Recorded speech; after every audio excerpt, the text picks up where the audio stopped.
What you need to know about COVID-19 in animals after 5 lions in Singapore test positive. 4 lions at the night safari and another lion at the Singapore Zoo have tested positive for COVID-19 in the past week, following exposure to infected staff members from Mandai Wildlife Group. As a result, 9 Asiatic lions at the night safari and 5 African lions at the Singapore Zoo have been isolated, including the 5 that have COVID-19, said the Animal and Veterinary Service, AVS, on Wednesday, November 10. There have been sporadic and isolated reports of animals testing positive for the virus in other countries after they were in close contact with people who were infected. To stay up to date with latest top stories, make sure to subscribe to this YouTube channel by clicking the button above this video. How do animals get infected?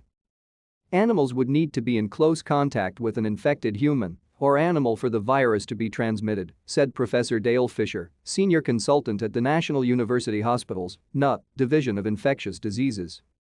Prof. Fisher said the virus could also enter a mucosal surface when animals lick a contaminated surface. Airborne spread in poorly ventilated, overcrowded animal places is also quite possible, he said, pointing to the spread of COVID-19 in mink farms overseas.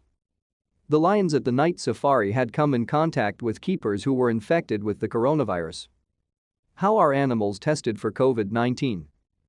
In response to CNA queries, a spokesperson for the Mandai Wildlife Group said nasal and oropharyngeal swabs, blood samples and fecal samples of the affected lions were collected and handed over to AVS for testing.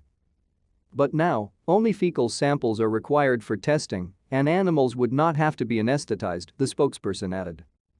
The nasal and oropharyngeal swabs, as well as the blood samples, are collected by the veterinary team at Mandai Wildlife Group, while fecal samples are collected by the animal care team. The sampling methods are routine, and there is no specific training required, the spokesperson said. The samples taken from the animals are tested using a polymerase chain reaction (PCR) test, which is similar to the process for humans.